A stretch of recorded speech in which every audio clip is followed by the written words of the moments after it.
아멘. 할렐루야. 우리 교육자들 애쓰셨습니다. 여기까지 나왔는 오수했습니다. 감사합니다. 많이 더우시죠? 안 더워요? 네, 덥죠. 또 이 새벽에 이사야 여행을 통해서 그 더움의 가시가 싹 사라졌으면 좋겠습니다. 서로 한번 활짝 웃으시면서 오늘도 건강하세요. 오늘도 행복하세요.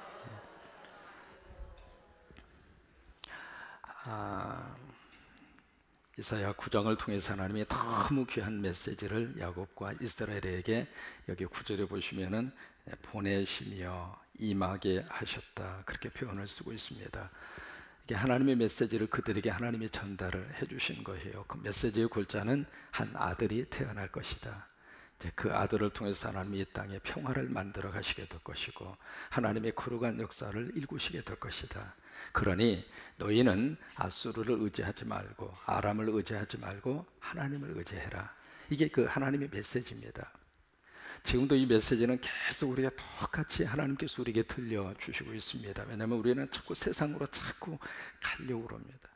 세상 사람 의지하려고 그러고 세상에 힘 있는 곳으로 자꾸 그쪽으로 가려고 그러고 또 경제적인 문제로 우리가 벗어나서 살 수 없기 때문에 돈으로부터 자유로운 사람이 한 사람도 없어요. 그러다 보니까 돈 있는 쪽으로 자꾸 마음이 갈 수밖에 없고요. 그런 속에서 우리들이 살고 있는데 하나님은 계속 메시지를 주세요. 거기에 답이 있는 것이 아니라 답은 하나님에게.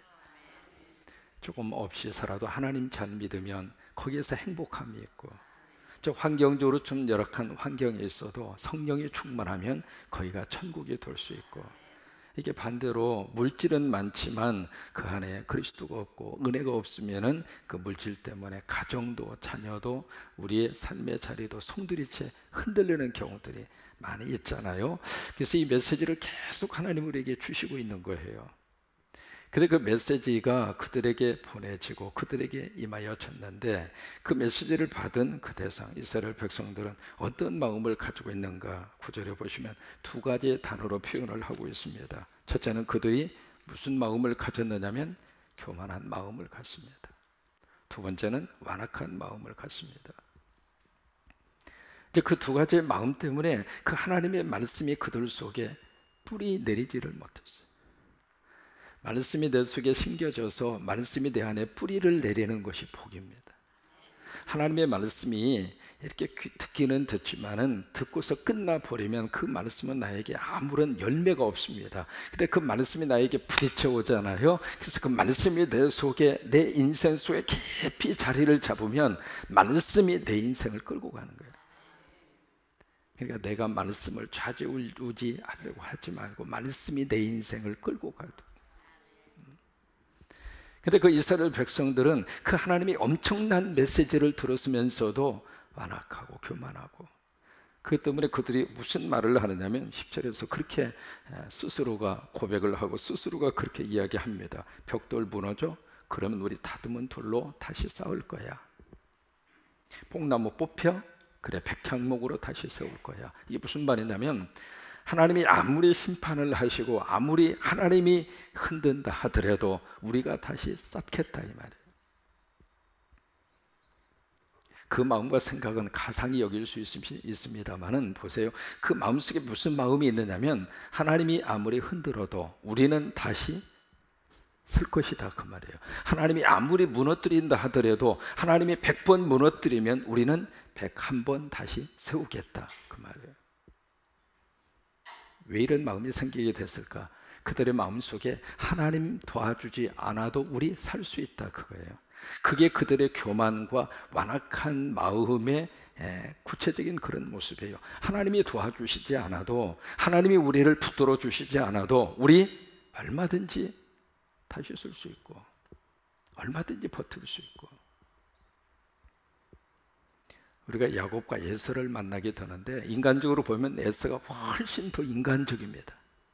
성격도 터프하고 스스로가 사냥을 해서 먹고 살 수 있을 정도로. 근데 야곱을 보면 참 유약한 그런 모습을 성경이 보여주고 있는데, 그런데 성경은 묘하게도 하나님이 야곱과 에서를 놓고 평가를 하실 때 누구를 하나님이 사랑하셨느냐면 야곱이에요, 에서예요? 야곱이에요. 왜 그랬을까? 인간의 측면으로 봐서는 야곱이 참 여러 가지 면에 있어서 약점이 참 많습니다. 남 속여 먹는데 능숙한 사람이고, 심지어 아버지까지 속여서 축복권을 쟁취했잖아요. 형을 속여서 장자권을 강탈을 했잖아요. 그런데 왜 하나님이 야곱을 그렇게 사랑하고 에서는 미워한다고 구체적으로 그렇게 설명을 하셨을까? 영적 이유가 있습니다. 야곱은 넘어지면서도 나 하나님 없이는 못 삽니다. 그게 야곱의 생각이에요. 내가 인간적으로 참 여러 가지 많은 약점이 있지만은 그 속에서도 나 하나님 떠나면 못 삽니다. 하나님 나 도와주셔야 삽니다. 하나님이 나 함께 하셔야 나는 삽니다. 그게 끝까지 가지고 있었던 야곱의 신앙적인 자세예요. 근데 에서는 그렇지 않았어요. 하나님 안 도와줘요? 그럼 내 힘으로 살게요. 내가 알아서 살게요. 그게 에서의 그런 태도였거든요. 그래서 하나님은 그 둘을 놓고서 보실 때, 그래서 에서보다도 야곱을 하나님이 더 사랑하신 이유가 바로 거기에 있어요. 그러니까 우리가 어떤 의미에서 인간적으로 강한 요소를 갖는 것도 필요하겠습니다만은 하나님 앞에서는 어린아이가 되는 게 행복한 거예요. 그러니까 12절에 보세요. 그래? 이번 11절에 보시면 하나님이 더 세게 들어옵니다. 그래서 르신의 대적들을 일으키고, 그리고 치게 하고 원수들을 격동시키고 그들을 충동질을 해서 이스라엘 백성들을 철저하게 공격해 들어올 수 있도록, 그 주변 환경을 지금 누가 그렇게 만들어 가고 있는가? 하나님이 그렇게 만들어 가시겠다 그 말이에요. 그러면서 12절, 앞에는 아람 뒤에는 블레셋 사람, 그들이 입을 벌려서 이스라엘을 삼켜버리고 말 것이다. 그런데 13절에 보시면 그리하여도, 그 일을 당했음에도 불구하고 그 이스라엘 백성들의 자기를 치는 그분에게 어떻게 해요? 돌아오지 아니하며. 그러면 하나님이 그들에게 고통을 주고 아픔을 주는 이유는 죽이기 위해서예요? 아니면 하나님께 돌아오라고 하는 하나님의 신호입니까? 죽임이 목적이 아니라 살림이 목적이에요. 그게 하나님이 그들을 아프게 하는 이유입니다. 그들에게 고난을 주고 힘들게 하는 이유는, 그래 고생 한번 해봐, 나 버리더니 그래 얼마나 잘 사는지 봐. 그것을 위해서 하나님이 그 고난을 주고 아픔을 주는 것이 아니라 빨리 깨닫고 하나님께 돌아오라. 여러분, 돌아오면 모든 것은 회복이 됩니다. 돌아오면 얽혀져 있던 것들이 다 풀어지게 되어져 있습니다. 우리 민족이 하나님에게 돌아오면 하나님 우리 민족의 모든 복잡한 문제를 하나님이 해결하세요.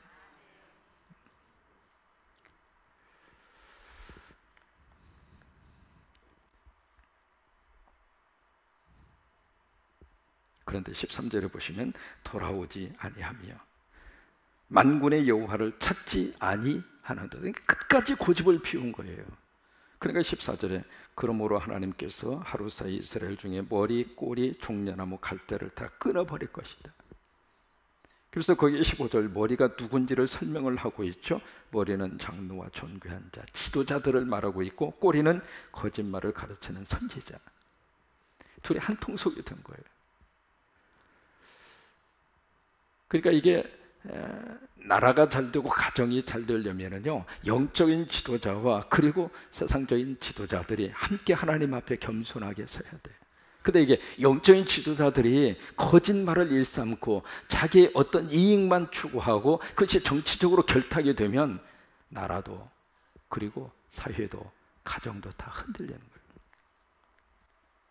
근데 그것을 하나님께서 손을 보시리라 그 말이에요. 그 다음에 그러면서 16절에 그렇게 말씀하죠. 백성 인도하는 자가 그들을 미혹하니 인도함을 받는 자들은 멸망을 당하는도다.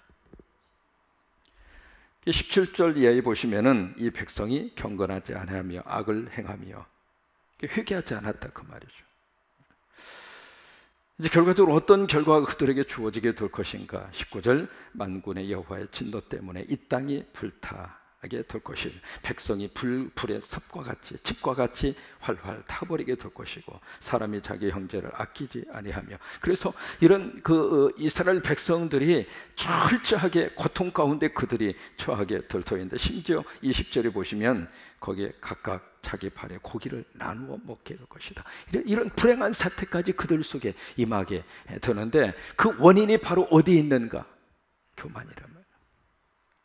하나님의 말씀이 주어졌을 때 그 말씀을 그대로 겸손히 받아서 그 말씀 앞으로 그들이 돌아왔으면 될 터인데, 돌아오면 역사가 나타나고 돌아오면 해결 안 받고 돌아오면 길이 보이게 될 터인데 끝까지 고집을 피우고 교만이 그들을 그렇게 망하게 한 거예요.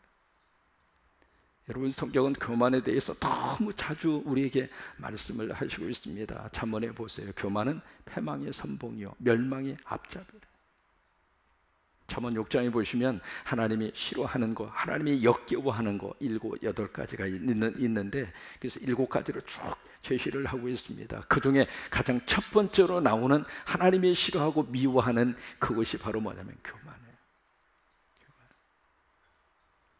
베드로전서 5장 5절을 보시면 하나님 앞에서 겸손하라. 그리하면 하나님이 너희를 높여주리라. 그러니까 하나님 앞에서 겸손하라. 그 겸손이 바로 뭐냐면 고개를 숙이고 인사 많이 하고, 그런 겸손, 그 차원을 뛰어넘는 게 겸손입니다. 이 겸손이라고 하는 것은 하나님의 말씀을 말씀으로 인정하고 내가 받아들이는 게 겸손이에요. 교만이라고 하는 것은 하나님의 음성을 우리가 거절을 하고 내 생각과 고집대로 가는 것이 바로 교만이고, 겸손이라고 하는 것은 내 생각을 내려놓고 하나님의 말씀하시면 말씀을 따라가는 거예요. 말씀을 의지하고 가는 거예요. 그것이 겸손이란 말이에요. 그래서 겸손한 자에게 하나님께서 은혜를 주시고 은혜를 쏟아부어 주시고, 솔로몬 왕 그 이후에 가장 이스라엘 나라를 부강시킨 사람이 우시야입니다. 이 우시야라고 하는 이 왕은 59년 동안 왕의 자리에 있으면서 통치를 합니다. 엄청나게 장기 집권을 했거든요. 그리고 59년 동안 이 나라를 통치하면서 정치적으로 굉장히 뛰어난 리더십을 발휘합니다. 경제적으로도 융성한 나라가 됐고 외교술이 뛰어난 사람이었어요. 그래서 그 주변에 모압이나 아람이나 그 다음에 블레셋이나 잘 외교술을 발휘를 해서 우시야 왕이 통치를 하던 시절에는 그들이 이스라엘 백성들에게 조공을 갖다 바쳤어요. 그러니까 외교술이 뛰어난 사람이죠. 또 국방력을 아주 튼튼하게 했습니다. 그래서 솔로몬 왕 이후에 이스라엘이 가장 안정적으로 백성들이 그렇게 편하게 먹고 살던 시절이 우시야, 그분이 통치하던 그 시절이에요. 그런데 그렇게 멋진 리더십을 발휘하던 이 우시야가 그것 때문에 교만하게 돼요. 그래서 뭘 했는가? 하나님의 성전에서 분향단에다가 스스로가 분향을 합니다. 근데 그것을 목격한 아이야, 하나님의 종 아이야하고 80명의 제사장, 지금으로 말하는 죄종들이 앞을 딱 가로막습니다. 왕이요, 이것은 왕이 할 일이 아닙니다. 왕이 아무리 권력이 있고 힘이 있고 능력이 있다 하더라도 하나님의 일은 하나님의 종이 하도록 그렇게 만들어 놓았으니까, 왕이요, 이것은 당신이 해서는 안 될 일입니다. 당신이 이 선을 넘으시면 안 됩니다. 사람이 말이죠, 어느 한 하나님이 허락하신 그 자리를 벗어나면 안 되잖아요. 근데 우시야가 끝까지 고집을 피우고 그것을 내다가 하나님이 우시야를 치잖아요. 쳐서 결국 우시야가 문둥병에 걸려 마지막 죽을 때까지. 그래서 스펄전이 그런 이야기 합니다. 성공이 우리에게 축복이 되기는 하지만 회개가 없는 성공, 다시 말해 겸손의 은혜 속에서 성공하지 않는 그 성공은 그 성공 때문에 그 사람을 망하게 할 것이다. 결국 이스라엘 백성들에게 왜 이런 결과가 나오게 됐는가? 두 가지 이유 때문에 그래요. 첫째로 하나님의 말씀 앞에 아멘하지 않았어요. 그 말씀을 거부한 거예요. 여러분, 하나님의 말씀 앞에 아멘하는 것이 복입니다. 말씀을 들을 때에도 하나님의 말씀 앞에 아멘. 이렇게 집회를 다니다 보면, 제가 지금은 좀 집회하는 것을 자제하고 있습니다만은 이미 목회하면서는 기회가 있을 때마다 집회를 참 많이 했어요. 집회하다가 보면 참 묘해요. 아멘에 대한 분위기가 있는 교회는 참 묘하게도 그 안에는 은혜가 쏟아지더라고요. 왜 그럴까? 그게 성서적입니다. 그러니까 하나님의 말씀 앞에 아멘하는 성도는 참 묘하게도 그 아멘하는 그 순간에 그 영혼 속에 하나님의 복을 담아주시다. 그러니까 이스라엘 백성들은 그 엄청난 하나님의 언약과 그 약속의 말씀 앞에 철저하게 아멘하지 않았어요. 그 때문에 이런 불행한 일이 벌어지게 됐습니다. 여러분, 저도 그러고 설교자는 가장 먼저 설교를 누구에게 해야 하는가? 저에게 먼저. 그러니까 제 스스로가 먼저 하나님 앞에 아멘하고, 그러니까 목사가 아멘을 해야 성도들도 아멘하거든요.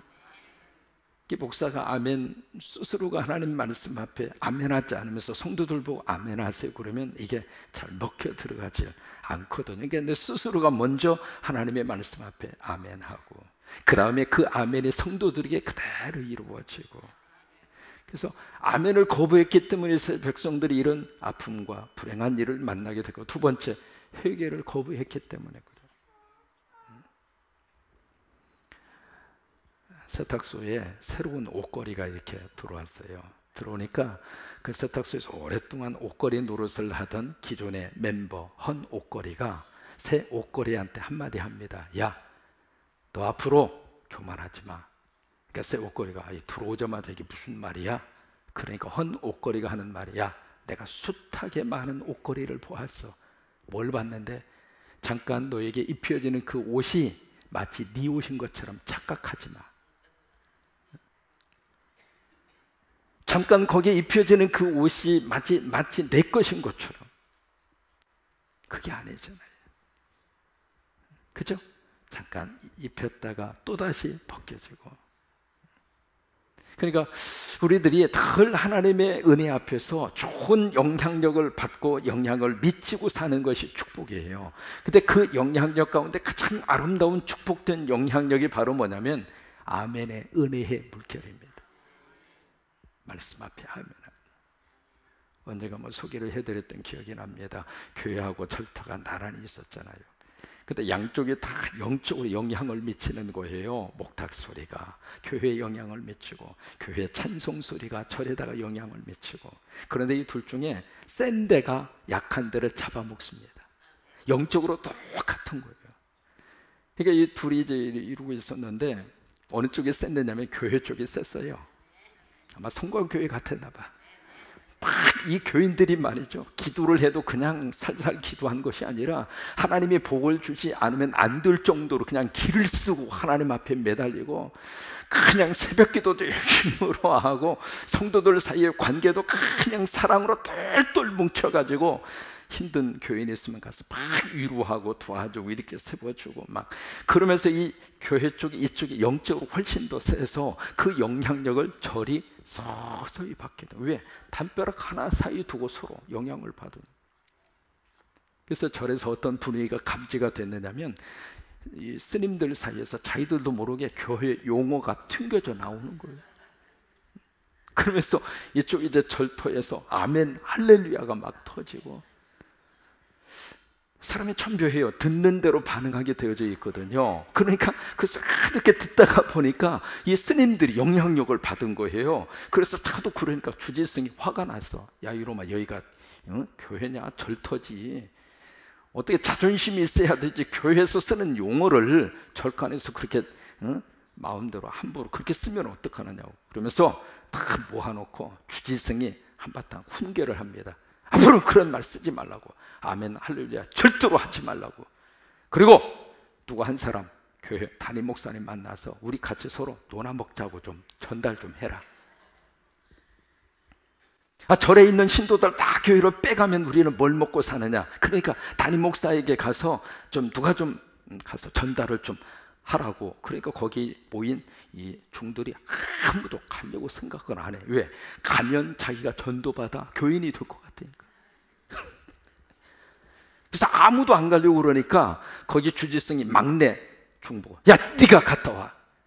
그러니까 막내 중이 마지못해서 딱 한 말에, 알겠습니다, 제가 십자가 지고 다녀오겠습니다. 이게 알게 모르게 영향력을 받은 거예요. 영향을 받은 거예요. 그러니까 우리가 하나님 앞에서 말씀의 영향을 받는 게 축복이에요. 근데 말씀의 영향을 어때 우리가 받느냐면 아멘 할 때 영향을, 아멘 할 때. 여러분이 이사야 여행을 통해서 그 복에 충만히 임하기를 주의 이름으로 축복합니다. 하나님의 말씀 속에는 너무 귀한 하나님의 언약의 약속과 그리고 하나님의 축복의 약속이 가득 차 있어요. 그 약속과 그 언약의 복을 누가 받는가? 아멘 할 때다. 마음이 답답할 때에도 아멘 하면서 푸시고, 그리고 속에 너무 좀 괴로울 때에도 아멘 하면서 푸시고, 그리고 하나님의 말씀 앞에 아멘 하면서 어려운 일도 다 은혜 가운데 해결함 받으며 살기를 바라고, 그런 역사가 함께 하시게 되기를 주의 이름으로 축원합니다. 오늘도 더운 날씨에 절대로 아프지 마시고, 아프기만 해봐라 그냥. 응? 건강 잘 유지하셔서 이럴 때에는 물을 좀 자주 마시고요. 그래서 너무 찬물을 마시지 마시고 어느 정도 미지근한 물을 꼭 그렇게 드시기를 바라고, 그래서 이 무더위도 시간이 가면 지나가요. 다 지나가게 되어 있습니다. 그죠? 다 지나가요. 서로 한번 위로해 주세요. 이 무더위도 지나가요. 무더위도.